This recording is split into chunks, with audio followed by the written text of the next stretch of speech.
He's Mike Kadlick. Mike Kadlick is kind enough to join us. All right, we're going to talk to Mike Kadlick. Today's He's over guest at is Mike Kadlick. It's Mike Kadlick. Hello, Kadlick. Mike Kadlick?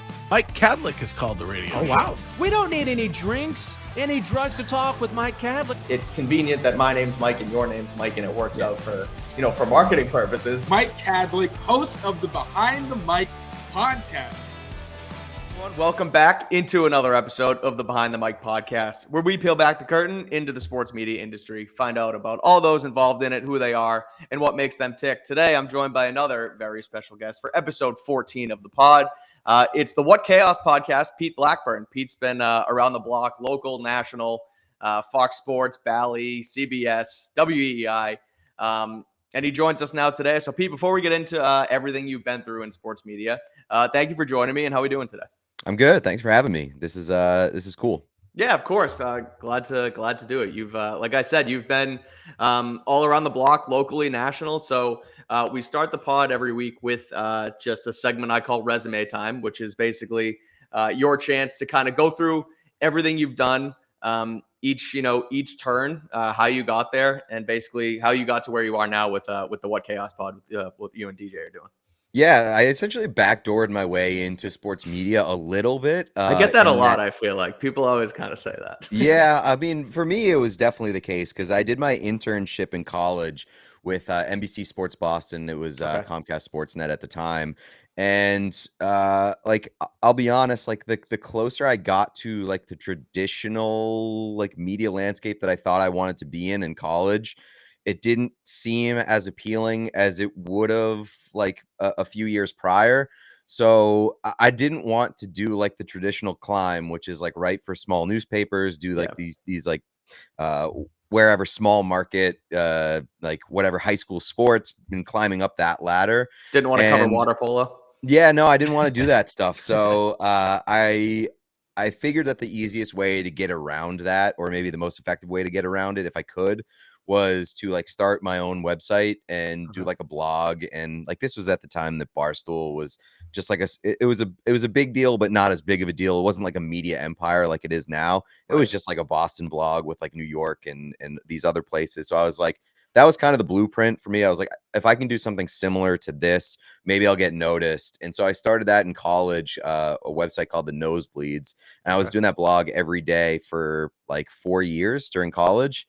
And that led to my first job after school, which was with Uprocks, is a media website that did mostly pop culture, but they were getting into the sports game. So I joined on with them. And then basically every job that I got after that was just kind of like, step by step by step. And then I got into some more quote unquote traditional spaces. Like you mentioned, Fox Sports and CBS Sports. But like when I went to those places, it was not to do necessarily full traditional media stuff. Like I ended up not really wanting to be a serious journalist or a serious sports reporter. So at every stop that I've been to has been kind of me doing something a little bit differently and a little bit looser as in like the voice of a sports fan. So you mentioned that, and being looser and kind of it's almost like I feel like a next generation of sports media where it's not the traditional beat writer reporter where everything is cookie cutter black and white. And during that, you've amassed this massive social media following. Like you have like 140, close to 150,000 Twitter followers. How did you make that work for yourself? Like, was it the blog? Was it, just kind of doing stuff on your own? Because I guess how did it grow? And how important do you think that is to the success you've had, where really I feel like no matter where you go, it doesn't necessarily matter the media company that's backing you. It just continues to grow and kind of helps your success. Yeah, 100%. Like Twitter was essentially the launching pad for like a lot of the jobs that I got. I'd get noticed from like social media following, and then people would dig a little bit deeper and see like, oh, you can write, you can do on-camera stuff, you can do podcasts, whatever. Like, but if we're being honest, like Twitter got me noticed by most of these places first, I would say. Yeah. And building it was, I think that I built it in a number of ways in terms of that audience, but primarily it was probably in the early days when I was clipping highlights. Like I would clip highlights from hockey games or sports, like in general, where I would turn it into GIFs and stuff. And back in the day, there weren't a ton of people doing that. And now like there's a ton and you Right. can find it basically everywhere. But when I started probably like around like 10, 12 years ago, I was one of probably like a handful of people and one of few that was doing it in hockey. Okay. So like I kind of like forced people to follow me if they wanted to see these highlights. And so I built a pretty big audience that way. And then since then it's been a lot of like, you know, like my work and like the podcast and stuff like Right. that. So yeah, there was a point where I wanted to not be the GIF guy or not be the video guy. So I started scaling back on that, but it truly was like the easiest way to amass like a pretty quick following. So like no regrets. I just didn't want to be known as the guy who like only posted GIFs or video highlights and things Right. like that. Do you ever find it difficult to not be posting, not be tweeting? Like when you start to create that following, I feel like that, and it's on a much lower scale, but like for myself over the last like 3 or 4 years, I've grown sort of in like this Patriots community of like writers and stuff. And I'll sit at home and it's a Sunday and I'm like, I need to tweet something. I need to get out something to this audience. Do you ever feel like that? Do you ever feel that way? It definitely like when I was a little bit younger, like I definitely had like I over posted, I would say. I was firing at the hip and Yeah. you know, just spending too much time and energy on stuff that necessarily like didn't deserve it or whatever. Yeah. But I was hungry and like I was living on Twitter and I think as I've gotten a little bit older, as I've gotten a little bit like more comfortable with my like space and like the space that I've carved out for myself, I don't necessarily feel as much of an obligation, but there are points where I'm like, damn, I haven't posted in like a night, or like I haven't posted you know, in a couple days or whatever, and like maybe I should post something. But I think that at this point too, I've kind of figured out that if you don't have anything to say or you don't have anything to post about, just who cares? Right. Like nobody. And another thing that I figured out is too is like nobody gives a damn. Like nobody's sitting at home being like, damn, Pete hasn't posted in 2 days. What's up? Like nobody gives a damn. Like nobody cares about you as much as you care about you. So I think I try to just let it come naturally and be as authentic as I possibly can. And you know, while at the same time realizing that like I got to do a job too. Like Right. if I want to be a person in this space and like a media person, I can't completely ignore Twitter either. So it's like a fine balance. The Twitter game is such a cesspool, but it's also such a necessity. It's like it's become a second like arm to being in the space. You can't feel like you can't just write anymore. You have to tweet about it and you have to, do X, Y, and Z in there. So And I don't know when it happened, but like I feel like I've gotten so much better at just ignoring the stuff that bothers me or ignoring the stuff that like I don't really want to have like a take on. Right. Like I feel like earlier in my career I'd be like, oh, this big thing happened, I need to have a take. People care about what I have to say. And now if it's like if I don't have a take that's worth sharing, or if I don't want to weigh in on something publicly, I'm just like I'll sit this one out. And I've gotten so much better about that, and I've gotten so much better about like sifting through the mentions and seeing some stuff that pisses me off. And Right. not everything needs to be a fight. One of the biggest pieces of advice that I've ever heard was from I don't know if you know Trill Withers. Oh yeah. Tyler. Yeah. Yep. So Tyler a while back put out that like his mantra on Twitter is like, I'm not here to argue. And like sometimes I am there to argue. Right. And if I'm there to argue, I'm gonna have a good time doing it. And if I'm arguing, I hope that I have a really strong stance and a really strong point and that I truly believe in. And if I want to argue it, I'm gonna argue it passionately. But like 99% of the time, I'm not there to argue. I'm there to have a good time. I'm not there to ruin anybody else's time. Right. Sometimes I do mistakenly, and I will apologize for it. But like I'm there to supplement like other people's fandom. Sure. I'm there to provide like laughs. I'm there to provide highlights, whatever added value I can have as a media personality.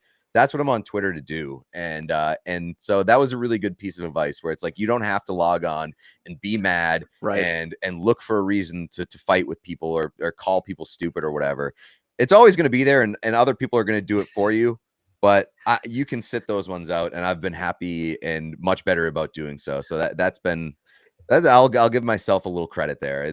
I don't know when it happened, but it's happened, and my experience is much more enjoyable because of it. Right. I mean, it also never gets anywhere either. Like if someone's in your mentions, like talking shit about whatever you think or something, and you clap back, it's not like they're gonna be like, "Oh, okay, that's a good point," and just let it go. It's gonna go back and forth for hours, and then it'll even happen in under like a tweet of mine. Two people will just start arguing about something. I'm getting their things in my Yeah. notifications. It's like nobody's giving up. That at some point somebody just has to stop.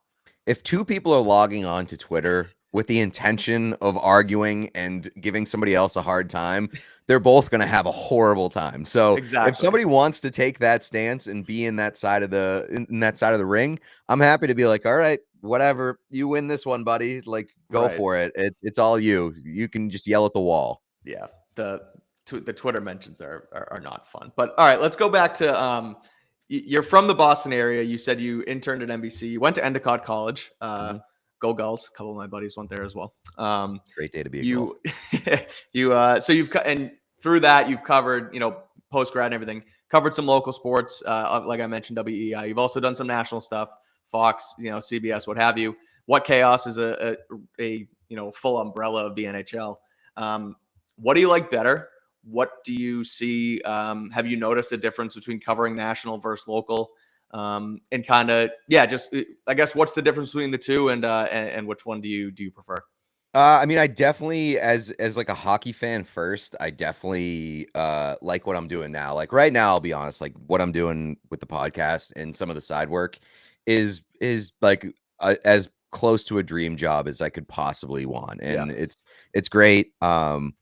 Yeah, the getting stuck in like the minutia of like covering one team or covering like just like one section of the like a regional fan base or whatever. It's not super for me because the reason why I wanted to get away from like the traditional media approach was that like I find that you're only really good at something if you're super passionate about it and you're super dedicated to it and it excites you. And what I learned pretty early on was that like I wanted to be a hockey fan first, which is why I didn't want to bury like my biases. I didn't want to bury like my fandom. And when I said like I kind of got a little bit jaded by the being close to the media, I saw how many people like weren't really enjoying it. They were doing it because it was like required of them, and they weren't really enjoying sports. And I've always said that like the reason why I want to work in sports is I love it so much, and it's always been like the biggest passion of my entire life. But if by working in sports that was ruined or like lessened, I would get out and I would just do something else. I would do a 9 to 5. I'd do literally anything else because sports are too important to me that like by working in them, I didn't want it to ruin my fandom. And so like, I want to be a professional sports fan. And I think the way that media is at this point in time, like it exists now. It didn't exist like 15, 20 years ago for most people. And now that door has been opened and I'm really, really thankful for it. And really like what I'm doing now is great, where like it allows me to kind of approach it from both sides a little bit, where like I get to be a fan. I get to be like annoying about the Bruins and how much I love the Bruins. And like my co-host DJ, like he was a diehard Oilers fan this year.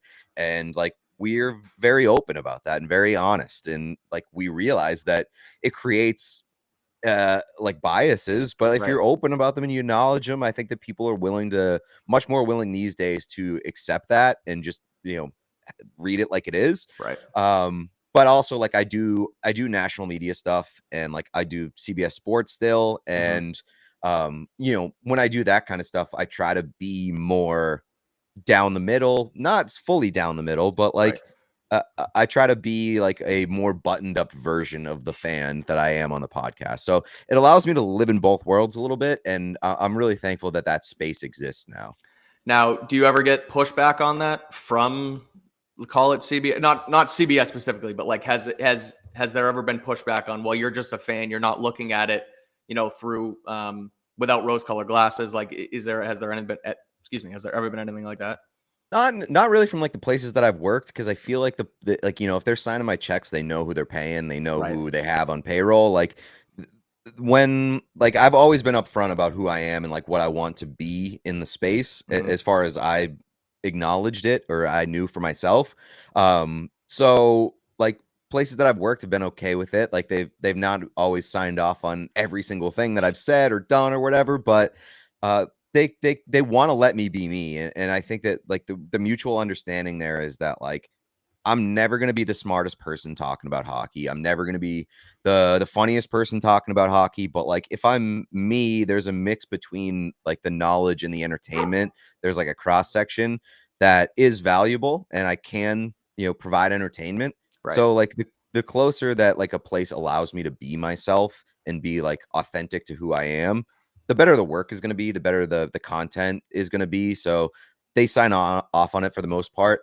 Where like some people have gotten a bit formed a little bit of a distaste is that like when people listen, they don't always want like a fan perspective. Right. Like if they listen to me thinking that I'm like a reporter or have like this misunderstanding of who I am, like they'll be like, who the hell is this bozo, and why does he have such a strong opinion on the Bruins? And they're like, and a lot of people are not willing to take my opinion seriously or like my analysis seriously, knowing that like I probably am more favorable to the Bruins or whatever other team. And so like they have a pushback for that. Like I'm not Elliot Friedman, and I'm never going to be Elliot Friedman. So yeah, like that's, I'm not for everybody, and I get that, Right. but I'm happy doing what I'm doing right now, even if I know that it's not for everybody.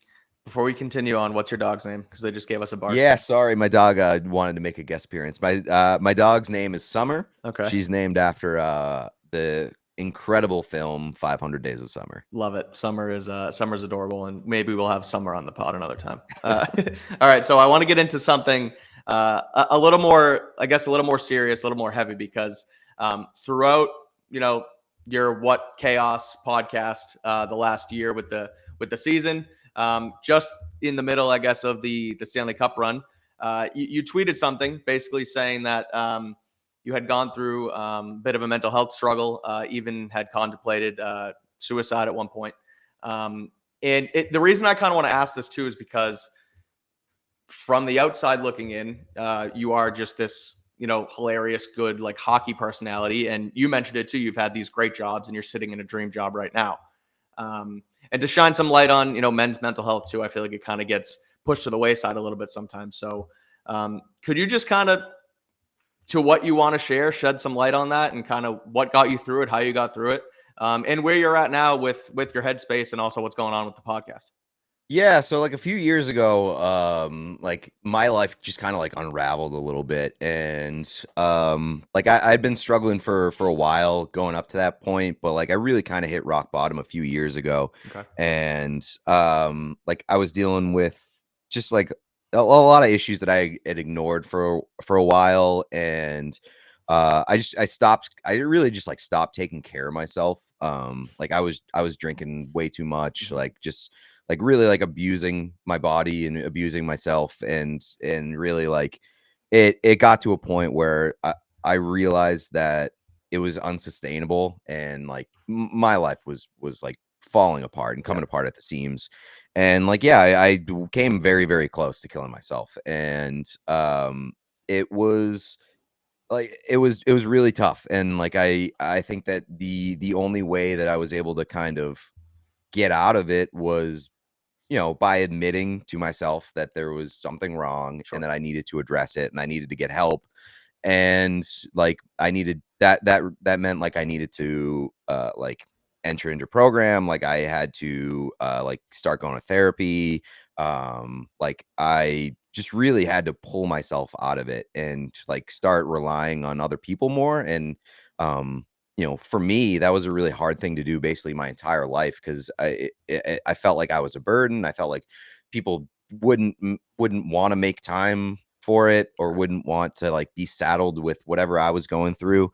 And like throughout that process, what I found out was like that's absolutely not true. Like people who love you want to help you, and like they will find a way to be there for you when you need it. And so like for me, it was like really just kind of opening myself up to receiving the help and acknowledging that I needed it for myself.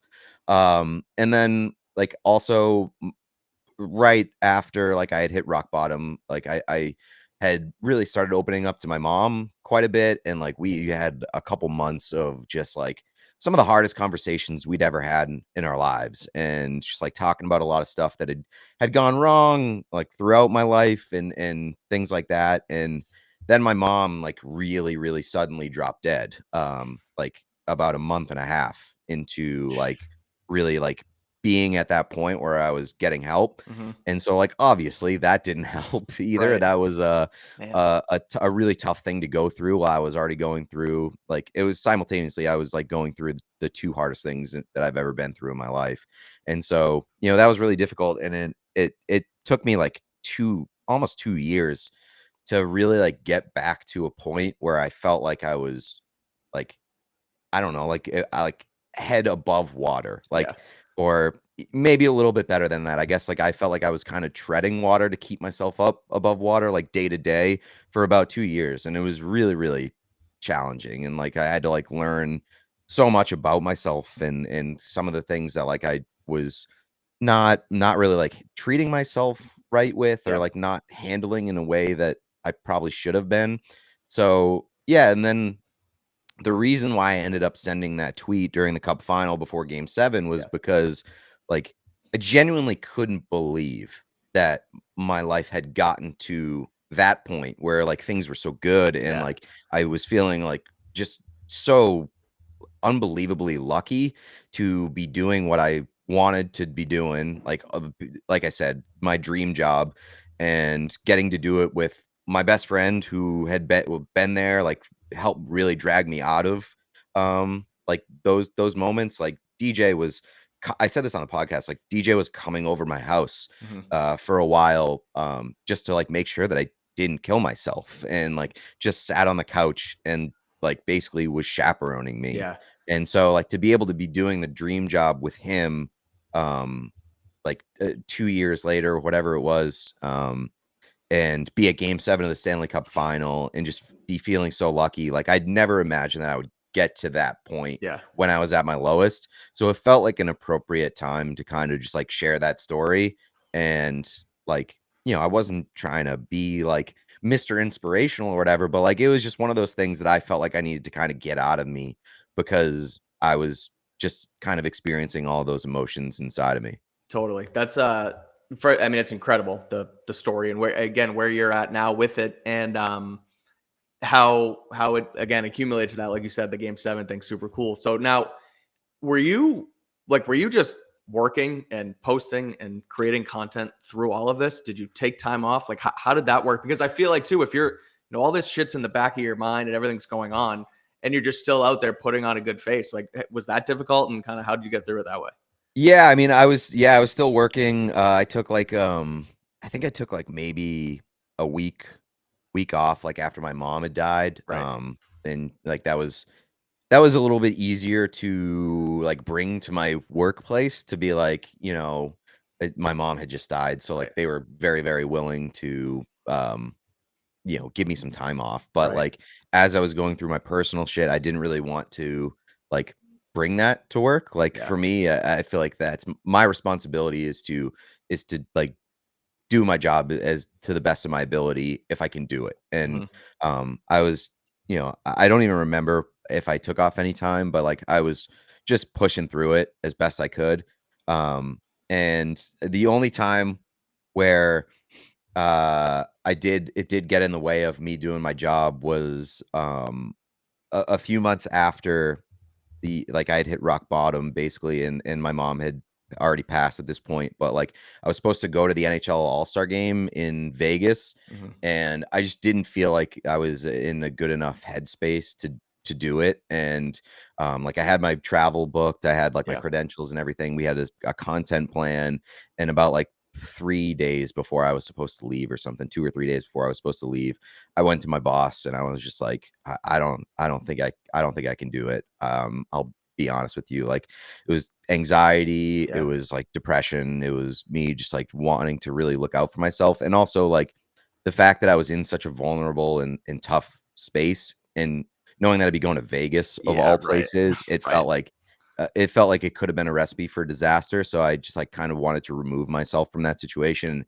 And I'm extremely lucky. Like my boss at the time, who was Rick Jaffe, he's worked at Nesson, he worked at Bally Sports. He was just incredibly understanding and like didn't fight it whatsoever. Was like, take all the time you need. And so there was a lot of things that like, I didn't love about like my time at Bally, but like the people that I worked with were incredible. And like I had great bosses, great talent working alongside. So I'm very, very thankful that during that time of my life, I was working with like such incredible people that also helped me get past it. Yeah.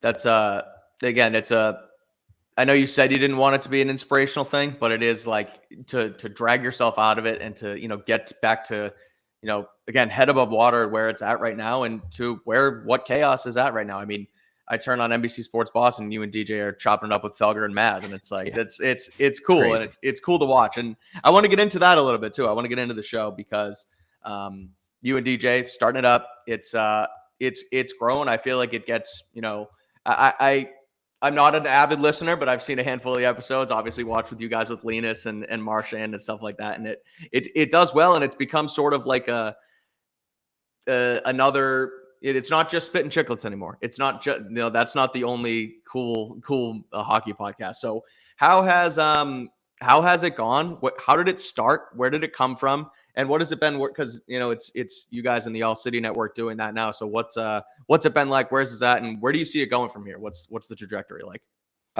Yeah, I mean, so it started, I've always wanted to do a hockey podcast. I didn't always know what I wanted it to be or what I wanted it to look like, but I knew that I wanted it to be like an extension of the approach that I take on Twitter, which is like having fun with it and trying to like make sure everybody knows that I love hockey and that like I have fun with it. And it's just like an extreme passion of mine. I didn't know exactly what I wanted the vision to be, and I didn't know I didn't want to do it unless I felt like I was like fully ready and I fully had a vision to execute. And so that's why it took so long. Like I've done a bunch of different podcasts, but I had never done a hockey podcast before What Chaos, which is crazy because like hockey is the most important thing in my life and everything else is like kind of secondary. But it really did start when like both DJ and I found ourselves in a position where we weren't totally fulfilled by what we were doing professionally.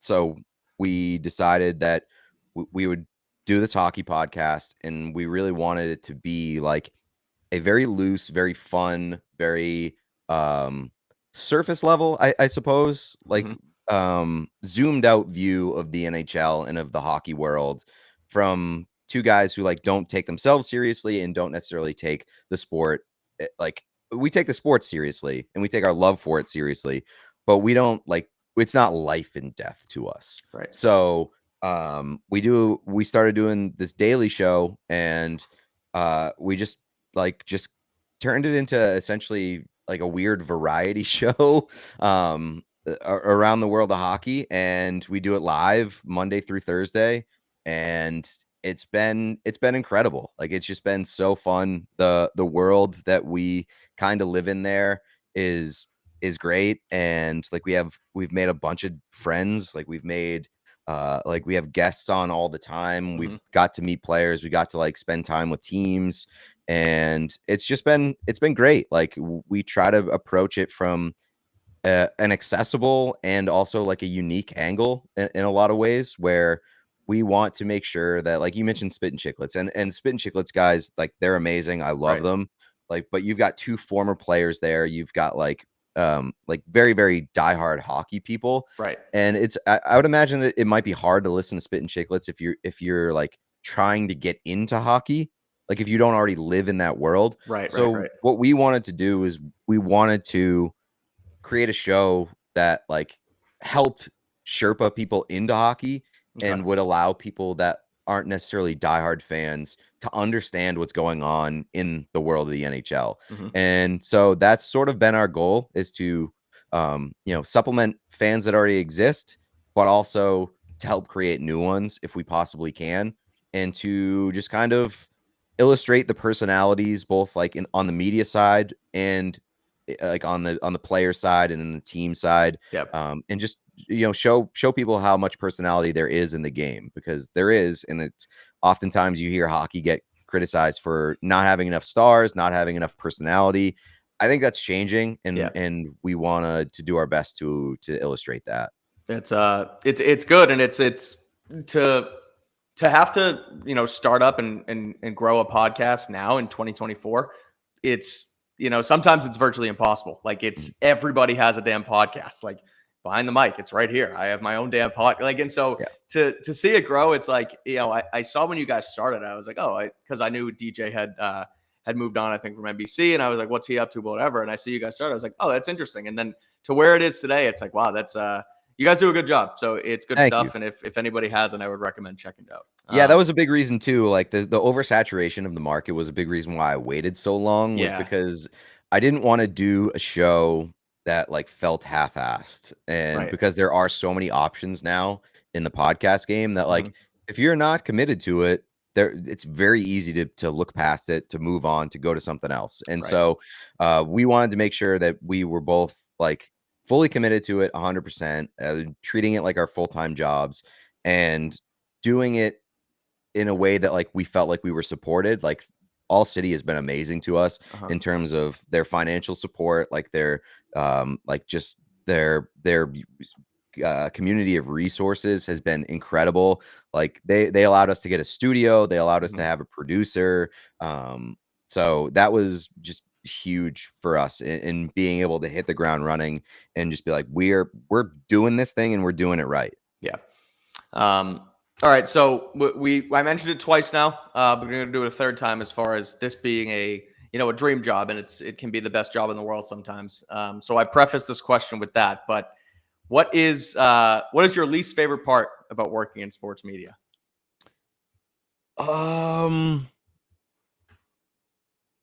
At this point, I don't have many complaints. I really don't. I guess the only thing that I would say is that, like, the old saying that, like, do what you love and you'll never work a day in your life. Like, if you subscribe to that, I just don't think you're working hard enough. Yeah. It's still work. Like, it's still a grind, and it should be a grind. Like, I want to remain hungry, and like, I don't ever want to be complacent. And so I don't think that I'm always ever going to 100% enjoy the job, because I don't 100% enjoy working. Like, work is work. And if you're not at least exhausting yourself a little bit, you're just not working hard enough. And with the podcast being as small, like we've grown for sure this year, and I'm really impressed and happy with what we've been able to do in year one. But we still got like a 3-man team. We're doing basically all the content ourselves, and we're all editing video, we're all editing audio, we're all doing like our own photoshops and graphics and social media management ourselves. So like there's a lot to do, and it can be a grind, it can be exhausting, but like at the end of the day, I wouldn't want to be doing anything else. So that's like, if we could get an extra set of hands, I'd feel maybe a little bit like 15% happier. But I mean, I'll take what we're doing right now. I love it so much. Having to open up the Photoshop app is the least favorite part of the job. I would say Premiere. I'm gonna say video editing. I hate video editing, and unfortunately, like, I feel like I'm okay at it. Like, I'm not amazing, but like, I'm okay enough of it that I have to commit to doing it sometimes, where I don't want to saddle the other two guys with 100% of the video editing. So I wish that I was so dumb that I didn't know how to video edit, so I could just be like, I'm not doing it. I can't do it. I'm sorry. But we all have to kind of pull our weight. Of course. All right. What's the best part? And whether it's writing, you've done your writing, whether it's podcasting, whether it's TV, or just in general, what is like the number one best part about working in this field? I mean, to me, it's all of it. Like, I fell out of love with writing a little bit when I was doing it every day, and it was like really it's so much work to write. It really is. And once I started doing TV, not that TV isn't work, but like it's a lot less. It's Right. it's a lot less heavy lifting, and like so doing the podcast and doing the TV kind of like in the same world. Yeah, so like once I kind of got out of writing, and now I get to write like when I want to write, which is that's really special. I love all of it. I think the thing that I love the most is like what I've gone back to since day one is that I just don't want to wake up 5 days a week, Monday through Friday, and like dread waking up and dread having to go to work and dread having to like waste so much of my life Right. doing something that I'm not really excited about or not really passionate about. And I'm 33 years old. I've been doing the media thing for like about 15 years at this point, and I still absolutely love it. And I still like I don't want to be doing anything else. And I talked to a lot of my friends, and I went out with one of my friends last week, and he was just talking about like his job is his job, and like he doesn't really care about it, and it's just a job. And so that is like that's fine for a lot of people. A lot of people like don't find their fulfillment in their job, and I get it. But like for me, like I've always wanted to be in the sports world, and I've always wanted to like just be more than just a fan, like whatever that means, like whatever that would entail, whether it was like working for a team, working behind the scenes, whatever, like just kind of being in that world a little bit more. I've always just wanted to do that. And so being able to do it and being able to like be compensated for it and be compensated where like I feel like I'm fairly compensated, and I know that a lot of people don't feel that way. I know a lot of people are grinding. It's a tough industry to crack into.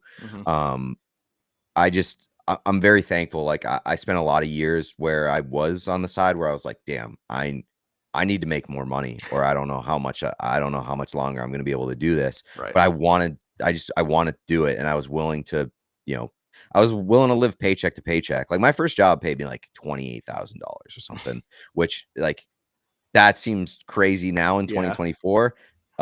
It was still a little crazy when I was doing it like 10, 12 years ago, whatever it was. But yeah, like I feel very thankful that I'm in a place where I feel fulfilled and comfortable and like happy. And so I'm very thankful for all of it. Yeah. That's awesome. All right. So before we get you out of here, Pete, fast 5 to finish, 5 rapid fire questions. And then you're dismissed. Then you can go on your merry way and never have to do the Behind the Mic podcast again. I'm good for the next like 3 hours. I don't know when you're putting this out, but NCAA football or college football 25 comes out at like 4:30 this afternoon. If you had asked me to do this show tomorrow, I probably would have said no. Probably no offense. No, I would have been like, my summer is taken. Yeah. I got nothing in the schedule that is free. I'm playing college football 25 until hockey starts. It's gonna be a good game. I'm excited. I'm very excited. Yeah. All right. Well, maybe it's the answer to question number 1, which is, what is your favorite thing to do outside of sports? It's probably movies and video games. Okay. Like those are my two. Like I love going to the movies by myself. I'm a solo movie guy. Okay. I'll go to the theater as much as I possibly can. But that and video games probably the two biggest outside of hockey. Number 2, most memorable moment you've had working in the sports media career. It's maybe recency bias, but like getting to go to Game 7 of the Stanley Cup Final is incredible. It's the second Game 7 I've been to. The first one was the Bruins losing to the Blues, so that one wasn't quite as like everything's awesome as going to Florida for Edmonton and the Panthers. But yeah, I think like getting to I've been to 3 Stanley Cup Finals. I've covered 3 Stanley Cup Finals at this point in my life, and each time like I've been able to go down to the ice and like be amongst the celebration. That part is always very, very surreal to be able to be part of that and be as close to a cup celebration as I was this time and a few other times. So that's probably like the biggest pinch me moments I've ever had. Before we get to number 3, how awful was it being a Bruins fan and then having to cover all the post-game stuff after that? So it's crazy because I didn't do, I think my first 2 live TV hits for CBS were Game 5 of the Stanley Cup Final and Game 7 of the Stanley Cup Final, like pre and post game. Those were the first 2 times I'd ever gone live for CBS, and doing Bruins. So for anybody who doesn't know, Bruins lost both games, Yep. and they lost them pretty devastatingly. And like the game 5 one was Nolachari being tripped, and game 7 was obviously a disaster. the disaster. The Correct. unraveling. Yeah. So those were real tests of my professionalism and whether or not I could do this job. And like, yeah, I kept it together, and like obviously I was upset that the Bruins lost, but it was this weird like reassurance that I'm capable of doing the job. I'm capable of keeping it together. I'm not just some bozo fan who's going to fly off the handle if my team loses. So that was the silver lining for me. That's good stuff. I can't imagine. I mean, even covering the Patriots as a fan, your fandom changes. I feel like at least mine has a little bit, especially where the Patriots are now. But like to watch them lose a Super Bowl and then have to go like write 3 or 4 or 5 post game articles, like absolutely not. Yeah, I think you see it like the older you get and the more that you're like around it, you see it more as like an operation, a business, but like not in a necessarily like not in a bad way, like not in a way that like that detaches you from your fandom. You just see it in a different light a little bit. Like the Bruins lose, and like obviously I'm devastated, but you know that like you're gonna wake up the next morning, and there's gonna be a new season that starts, and you're gonna have hope in like 2 months anyway. So it's a little bit different. It's not like the world is ending every time they lose, which that used to be the case for me as a fan. Yeah, for sure. All right, number 3. You might have answered it, but if you have a different answer, what's the best advice you've ever received while working in sports media? Yeah, I mean, like the Twitter thing kind of changed my life. Not necessarily from a professional standpoint, but from like from like being able to enjoy myself more and like enjoy my experience a little bit more. Is that like you don't have to get in these fights. You don't have to like do things or engage with people that you know are just gonna piss you off. So like that's changed my life a little bit. Yeah, I don't know. Like, I don't know if there's a single piece of advice. I think maybe in the early stages, I got some advice that was like, don't try to fully copy or be like a copy paste version of the people that you admire. Like, realize what makes you what you admire about them, like what makes you admire them. Take those things, leave the rest, and like pull from a bunch of different places, and like kind of take the best of all these people that inspire you, and like realize what you do well like on your own that stands on its own, and like embrace that, and just like kind of be this like collection or like this pot of a bunch of different things that you like and that make you excited and make you passionate, and just try to like embrace those things. Like, I don't know if that was ever like a very specific piece of advice that I got, but I think it's like what I learned in the early stages, and kind of helped me like carve out my own spot. Yeah, I like that. Number 4, what would you be doing if you weren't working in sports media? I don't really know. It's luckily I haven't had to think about it all that much. Like this is all that I've ever really wanted to do, and luckily it's worked out. I have like thought maybe like here and there I've been like, man, like being a firefighter would be cool. Like being able to like contribute something to society might be nice. Like that might give me a sense of fulfillment in like a more general sense. I also think that like working in either like hospitality or like being a bartender or something like that seems like it would be fulfilling on like an interpersonal level, like where you're connecting with people and you're connecting with individuals. So I think that like something like that would provide me like a different sense of fulfillment. All right. Number 5, before we get you out of here, Pete, what is your favorite pizza topping? Oh man, is like cheese a pizza topping? I think like so. I think it's like a the pretty cheese, take a important. It's cheese. a pretty important pizza topping. I did get pizza last night, so From yeah, where? From Enzina Pizzeria in Waltham. Oh yeah, It's a okay. nice little like bakery. They have great pizza. They also have an incredible like vegan pizza menu, which is not for me, but like my fiance is lactose intolerant, Wow. and when I get to order pizza and I don't have to feel bad about it because she can get like also a quality pizza, Yep. it makes the experience a little bit more enjoyable, so I don't have to feel guilty. For sure. I'm just generally like a cheese guy. Okay. Like I'm not opposed to like supreme pizzas or like pepperoni or whatever, but like cheese is the standard, and it's the what every other pizza is kind of built off of.